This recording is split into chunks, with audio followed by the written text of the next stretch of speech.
Dinosaur ছিল পৃথিবীর ইতিহাসে এক সময়কার সবচেয়ে ভয়ঙ্কর ও বিস্ময়কর প্রাণী। প্রায় 23 কোটি বছর আগে মেসোজোয়িক যুগে তারা প্রথম পৃথিবীতে আবির্ভূত হয়। এই যুগ 3 ভাগে বিভক্ত: ট্রায়াসিক, জুরাসিক এবং ক্রেটেসিয়াস। ডাইনোসরেরা নানা আকার ও বৈচিত্র্যের ছিল। কিছু ছিল বিশাল ও নিরীহ, যেমন ব্র্যাকিওসোরাস, আবার কিছু ছিল ছোট ও হিংস্র, যেমন ভেলোসিরাপ্টর বা টিরানোসরাস রেক্স। ডাইনোসর ছিল সরীসৃপ জাতীয় প্রাণী, তবে তারা স্থল ভাগ্যে চলাফেরা করত এবং ডিম পাড়ত। তাদের মধ্যে ছিল কিছু তৃণভোজী, আবার কিছু ছিল মাংসাশী।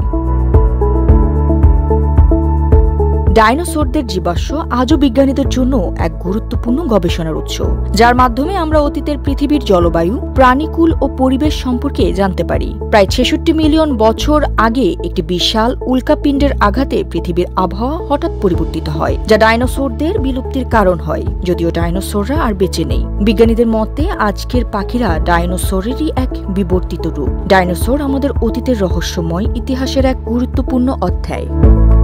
আর জ্যোতি, দৃষ্টি 24।